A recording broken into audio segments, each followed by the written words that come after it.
Rodrigo, ayer el presidente Alberto Fernández una vez más va y viene con el tema de retenciones y decía esto, a ver si lo escuchamos y después me gustaría que en lenguaje muy fácil nos expliques qué tan cierto es todo. Okay. Las retenciones son un instrumento idóneo. Ahora, necesito una ley para cambiar eso. Yo tengo una oposición que claramente dice que no quiere sacar esa ley. Entonces, si ustedes no quieren retenciones para... Está mal el corte, en realidad es antes. En un momento Alberto Fernández dice, es un instrumento idóneo, pero lo que dice es un instrumento idóneo para desacoplar precios internacionales de los precios locales. Cuando uno ve los niveles de inflación y de aumento de precios, primero hay muchísimos productos que no se exportan y suben los precios igual. Y después, por ejemplo, lo contábamos con Lara hace un ratito, el trigo sobre el pan es un 13% del valor. Entonces, ¿es un instrumento idóneo para qué? ¿Para desacoplar o para juntar más plata para pagar los gastos inútiles? Bueno, lo que dice Alberto técnicamente es así. ¿Y cómo desacoplas? No, obviamente vos, el precio local es el precio internacional, sí, en el caso de los commodities, sí, menos el local. Ahora la pregunta es, en Argentina ese instrumento, el foco que tiene es la recaudación. Pensemos que aporta más o menos el 10% de los ingresos del Estado, 2 puntos del PBI, o sea, hoy si sacamos las retenciones no podríamos de ninguna forma llegar a tener el superávit comprometido con el Fondo Monetario. Entonces ese instrumento está totalmente bastardeado. En el mundo, o en términos teóricos, ¿sirve transitoriamente para aislar? Sí sirve. Ahora, en Argentina, con la dinámica de precios, digamos, sería una gota en el océano, y además generaría... La otra pregunta es si está en condiciones políticas de instrumentar un cambio que requiere una ley, que requiere apoyo político, dado pero vamos a suponer que lo hace. Sí. Él ya, de hecho, lo aclara, dice, no puedo ni lo mando al Congreso, puede ser que no va a pasar. Pero vamos a suponer que lo hace. ¿Qué hace un productor con eso?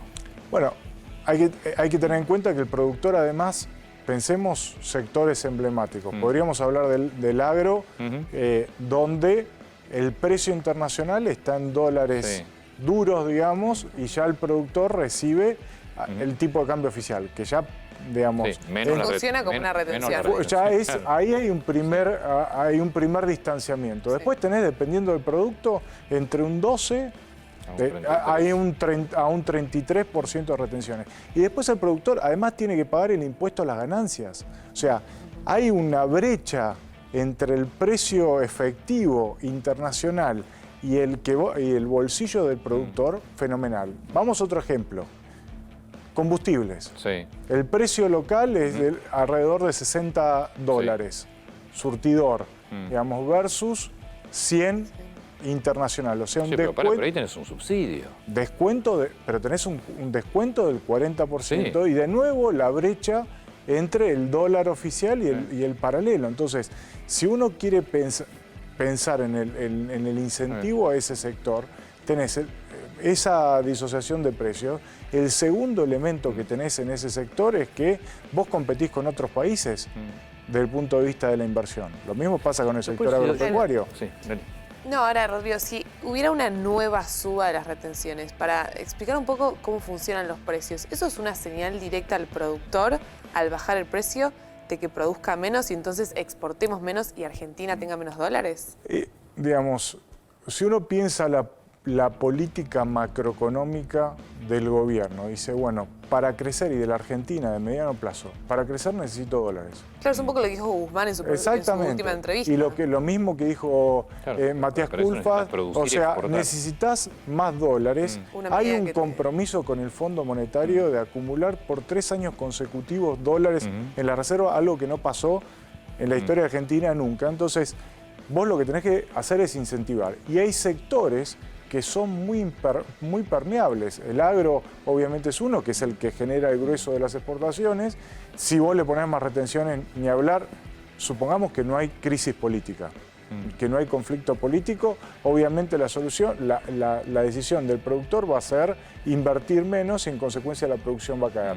Primera dinámica. Ahora vos tenés un sector que te podría aportar, que es vaca muerta, que te podría aportar 5.000, 6.000 millones si vos generás los incentivos adecuados. Entonces, me parece que es una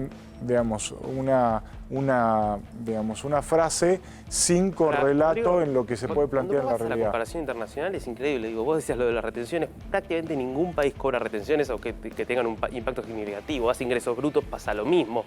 El desalentar las exportaciones.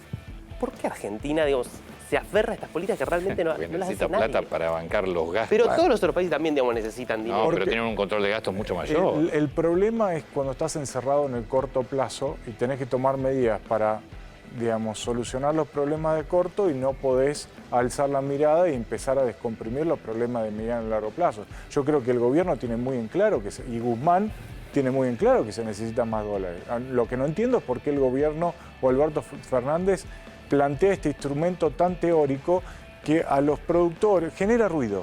Es un ruido totalmente innecesario. El ministro de Agro tuvo que salir el viernes Domínguez a desmentir al presidente. Exactamente. Entonces, 2 días después vuelve a hablar Alberto Fernández de lo mismo. En un marco donde probablemente termines con exportaciones con más de 80.000 millones de dólares. Entonces, vos tenés que ordenar tenés que ordenar las importaciones, porque también la Argentina necesita acumular dólares.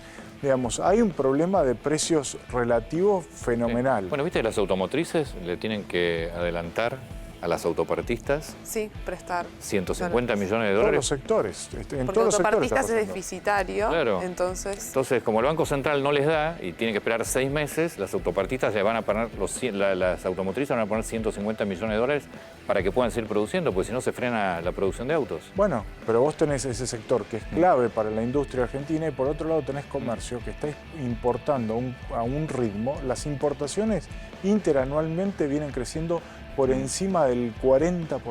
claro. No tiene que ver con el crecimiento de la Argentina, tiene que ver con la posibilidad de comprar dólares baratos. Entonces, ahí es donde, aún en el marco de la política de este gobierno, vos tenés que ser un poco más inteligente y cuidar esos dólares. Obviamente, después va a haber impacto en precios, entonces querés tener algún impacto en precios con una inflación en esta dinámica. Si vos liberaras hoy el mercado de cambios, ¿qué valor te toma? Bueno, hay que ver, es muy difícil. Uno pensaría que obviamente el tipo de cambio del oficial tiende No, el a ir... oficial sí, pero ¿hasta dónde? ¿Hasta 200 o antes? ¿O se te unifica antes? Yo creo que puede llegar a unificarse antes, pero en este escenario de inflación... Y si el escenario de inflación lo seguís teniendo igual. Pero recordá la situación que se dio, Sí, vamos sí, a la historia, sí, 2015-2016, acuerdo. los precios internacionales, la discusión era... Estaban entre 10 y 14, dólar oficial 10, dólar paralelo 14. Exactamente, 15. el gobierno Macri decía... Los precios ya tienen incorporado el paralelo cuando... Claramente no lo tienen, hay importaciones que no lo tienen. ¿Cuántas importaciones no lo tienen? Porque la verdad que hoy te encontrás que tenés muchas importaciones que no se pueden realizar porque no hay dólares. Claro. Antonio, eso es... Entonces, las empresas terminan comprando contado con liqui para importar. Es que hoy yo creo que fue el error, y acá ya estamos pensando en 2 años vista, el error que cometió Macri. Yo creo que no hay que abrir la cuenta capital. Hay que hacer las reformas, ordenar la economía y después abrir la cuenta capital. olvidate. Porque, bueno, pero es lo que tiene Nadie que... te hace una reforma acá. ¿Cómo? Nadie te hace una reforma. Bueno, pero yo creo que, bueno, si no aprendieron si no aprendimos de la historia y la evidencia, Lo estamos yo viendo. creo que vamos a estar en serias dificultades. Si pensamos que podemos abrir todo y liberalizar de un día para el otro con 70% de inflación, 65% de No,